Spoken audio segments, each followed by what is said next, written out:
This is Di-a-logue, a podcast series from American Mosaic.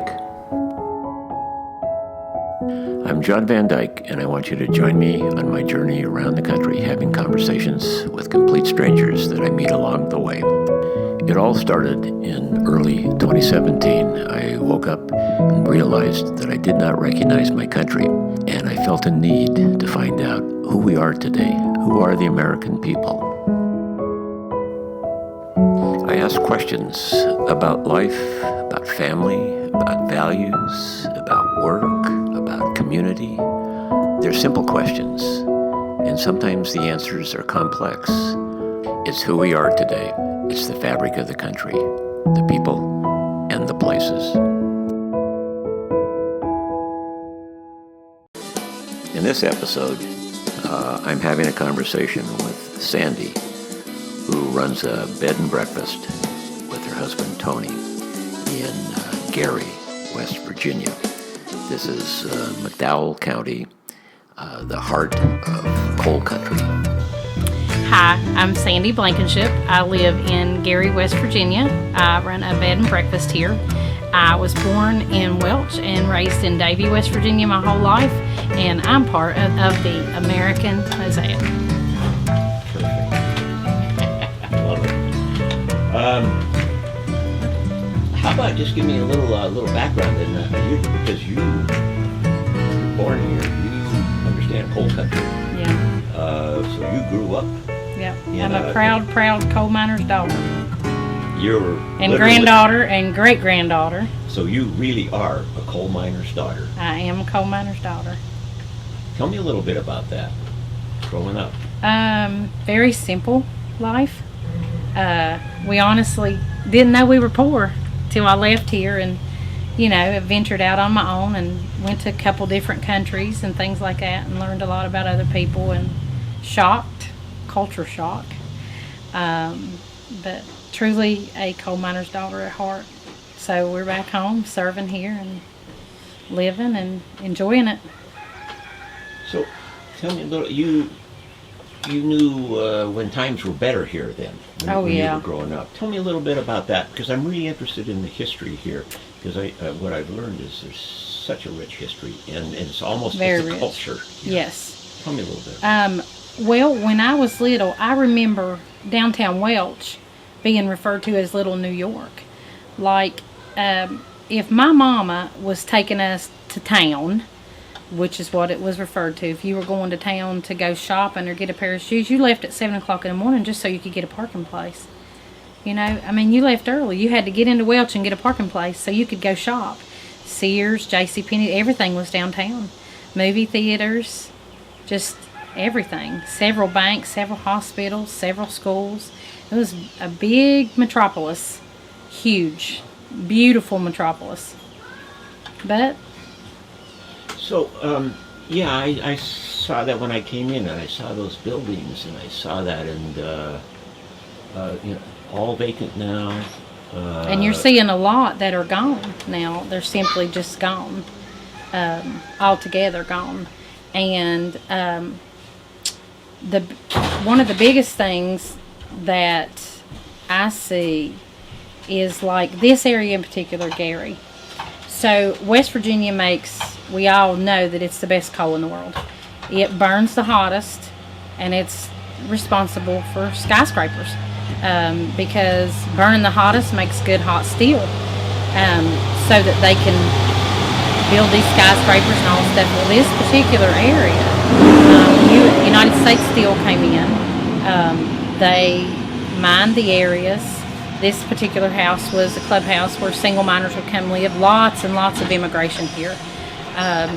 Lots of immigrants would come here and stay and work and end up moving here, raising their families. So there's a huge mixture of names here. No traditional origin particularly of names. This was Indian country as well. So from here on into the lower parts of Virginia that are closest to this area were rich in Indian. Lots of massacres, things like that, and you can read about all of that. But this area right here built West Virginia. It built West Virginia's heritage, and it was the absolute richest, and filled with hundreds and hundreds of people who basically lived poor to maintain the coal history here. So it's lots of money flowed through here. And you basically, you've heard the song, I owe my soul to the company store. And they did. They worked for Scrip. Scrip was their money. And when they worked for Scrip, then they went back to the company store and they spent their Scrip. So the mine made the money and got the money back. Even though they paid them, they turned right around and got it back. So that's why the coal miner never got rich. Yeah, I've heard some stories about that, and it sounds like there's just a history of the coal miners always been taken advantage of, either by the company or by the politicians. Absolutely. And, we refer to it as going into the hole. You never know how bad it's going to be in the hole. I need you to go in there because we're filming, okay? Oh, man, I'm hungry. We'll go in there on the table and get you some breakfast. I hope that didn't mess you up too bad. I'm sure you can edit some of that stuff out. But they go into the hole. I mean, they go down for miles and miles and miles into this to mine this gold. And the coal that just keeps the nation going and keeps the lights on, And they go in and they risk everything they have. And these are intelligent men. They have to know, how deep can I go? How hard can I go with this roof bolt? What's going to happen if this falls? How am I going to get my buddies out of here? And so it's a hard job. And when it came time for Tony to go in the mines, we left. I didn't want him to go in the mines. I'd seen that my whole life, and I just didn't want him to go in. My daddy, my granddaddy, my uncles, everybody was the mines. And so I just I seen that, and I didn't want that for him. I mean, at your 50s when you can't do it anymore, you still got to do it. 65 till you get your Social Security. And then by that time, a lot of them are dead. My men in my family have traditionally died early from being in the hole too long. Tough life. It is a tough life. I understand too, though. It must be something that gets in your blood, because I had a conversation with a young person the other day in Welch, and kind of said I wouldn't want to do anything else. Yeah. There's a young man down the road here, and he said, mining coal's about all I know. So you grow into it, and you're ingrained in it. You don't always have the resources to leave, and really you don't want to leave. I mean, it's one of the last places in the world where my kids can go outside and play, and I don't have to worry about them. I worry about them, of course, but I don't have to worry about somebody driving through the yard and grabbing them, or a drive-by shooting, or, things like that. Like, I worry about them stepping on a copperhead. That's what I worry about. I worry about a coyote coming in the yard or something like that, but you don't have to worry about the other things that you do in bigger cities. And of course we have those problems here, but just not like you think, and you just do the best you can. How about for young people? Is a good system for educating here and learning about things and alternatives? I don't think so. I would think, well, we homeschool, so we're a little bit different of a crowd. We have a few friends here that homeschool. Now, I felt like I got a superior education here, and it's not the fault of the educators. I feel like it's the fault of the parents. With the drug addiction rate being so high here, parents are absent. 78% of the children here live in a home with a non-custodial parent. So they live with a grandparent or grandparents or friends or aunts, and their mom and daddy's absent. Unheard of when I was in school. Nobody got divorced, nobody done this. They ran their families. But now it's the everyday thing. So the kids are not raised, and this is all over the world, it's not just here, But the kids are not raised like they used to be. They don't get whoopings. They don't have any personal accountability. They're not held to a higher standard. They're not taught honesty and integrity. You know, I think the most important thing in your life is what you do when nobody else is looking at you. Value to one's true self, not what you do when everybody else is gandering. So true. What do you think about, you know, I'm interested in, you can't help but understand, you know, we hear about this part of the country when you don't know anything about it. And what you hear about is you hear about this coal and coal country and coal miners. And it seems like it's this political football. And then you hear about, you know, the politics, and the politicians love to divide because that's how they keep their constituents, I guess. And it's not lost on me. You know, I had a couple of conversations, and I understand it would be really simple. It's a no-brainer. If someone comes into town and says, "I'm gonna make your life better, and I'm gonna keep mining going and whatever," you got my vote, and then they leave town. Yep. It sounds like it's almost just as simple as that. The politics. Well, you're in a predominantly Democratic state. Overwhelming amount of Democrats. But when Hillary Clinton said, and I quote with her own words, "We're going to put a lot of coal miners out of work," she ain't welcome in West Virginia no more. And if she is, it's by a very, very low population. And, you know, when all the election stuff first came out, you know, we have to decide on a president, which is about a ridiculous decision anymore. Trump's EPA guys, they're proving true. I mean, we went from a year and a half ago to two really good operational coal mines running like it should, doing what they should, to now about 12 or more. And they're hiring every day. You know, I don't care what he done in a locker room, because that's his private business. I don't care. I don't care what he does anywhere. If he isn't going to encourage and fulfill his promises, and he's going to get people here to work, and he is going to bring coal, revive it, and it's a season. Revival of coal is always a season. Then I'm good, because I really want my neighbors to work. I want them to be able to buy groceries. I want them to be able to buy school clothes for their kids. These simple things that people take so for granted, they're worth mountains of pride and joy and just a little bit of comfort. What's wrong with people being comfortable?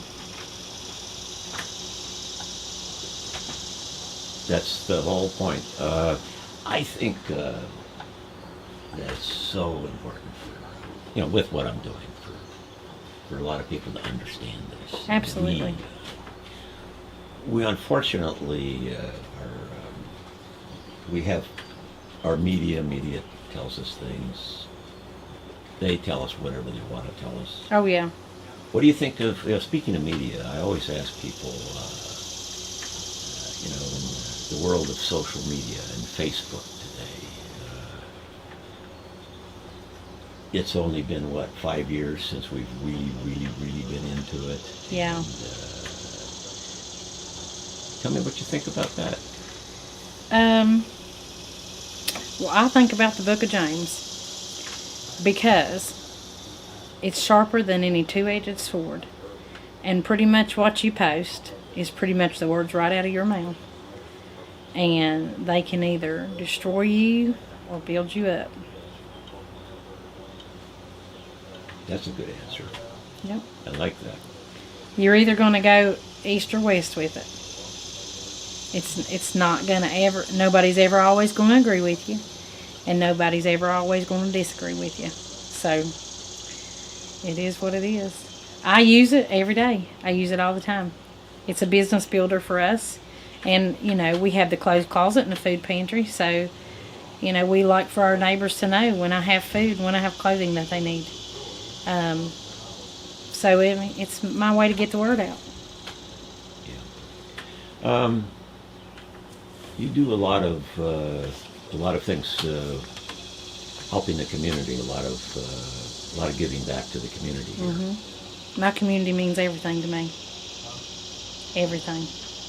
If I can build up this little corner, then I can change the next corner by encouraging somebody else. Pay it forward all the time.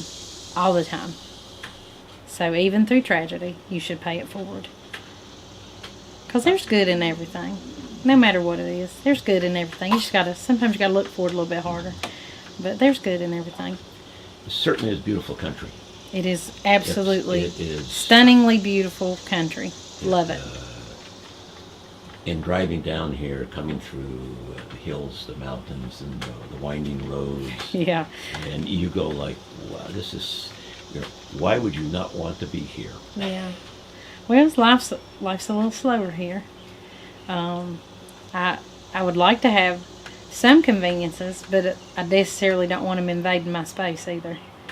I'm good with the no convenience. It's quiet here. You know, you lay down at night, you don't hear anything.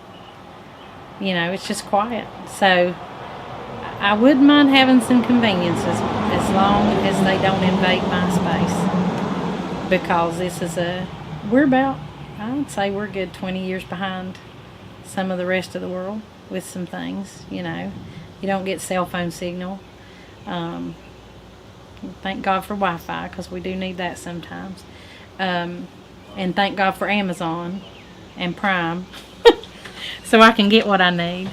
But it's a different way of life. There's a reason why people come here, and it's never on accident. You don't come to McDowell County on accident. This is purposeful.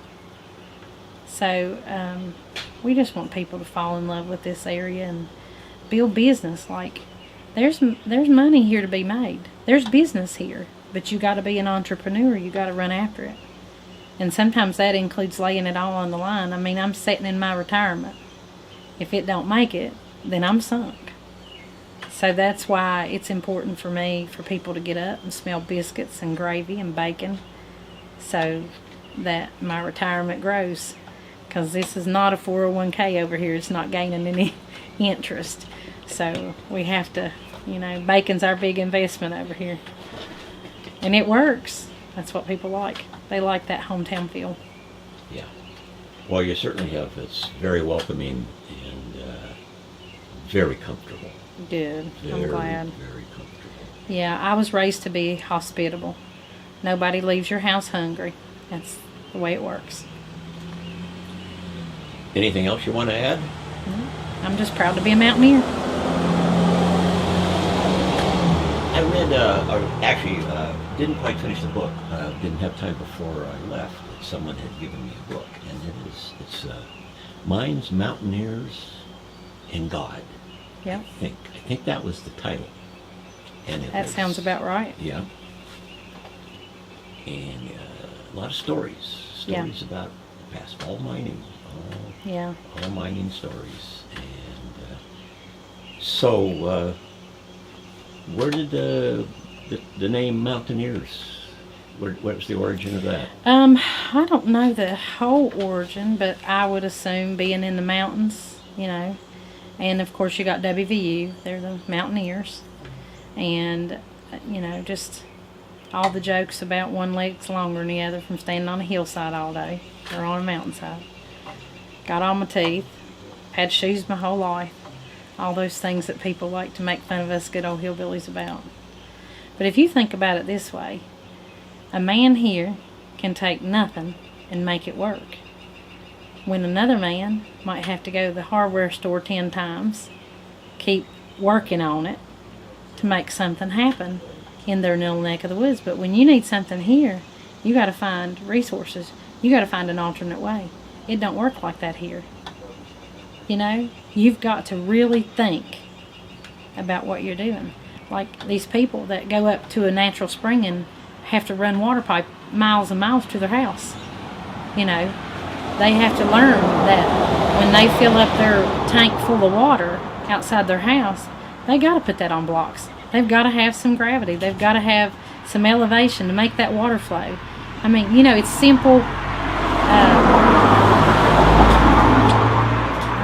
It's ingenuity, traditional ingenuity. And, you know, we do have modern conveniences here, so it's okay too. But at the same time, you know, like I've got friends up in the holler that don't have running water. they got to pipe it in. They got to go get it. It's got to happen. So they have to work it out on their own. I love the way you say holler. Yeah. And I've also realized that basically a hollow, I guess, is kind of like a wide place where you can create something. Yeah. Well, and you go in the holler. That's where you live. You know, you don't live in town. We're in the holler right now. It just happens to be paved. You know. But you go on up here a little ways and you don't have any pavement. It's you got gravel. You got what they made. You got the dirt. And so going in the holler is a simple way of life. You know, that's where you lose your cell phone signal, and you don't necessarily have city water. You have running water, you know, but you don't have city water. It's just different. But it's peaceful. It is very, very peaceful. One thing that I haven't had the opportunity to experience, and my battery's just going to run out a little bit, but is, you know, there's got to be, you know, regional cuisine of some sort here. And there's also got to be regional music of some sort. Oh, yeah. You need to see Alan Johnson. That's who you need to see today. Where's Alan Johnson? He's right here. I can message him and get you in touch with him. We call him Cathead. And him and his family are traditional Appalachian music. Total traditional. Good people. Alan can pick like nobody's business. Whoa, I need to see him. Yeah, he's a good guy. That's it for this episode of Dialogue from An American Mosaic.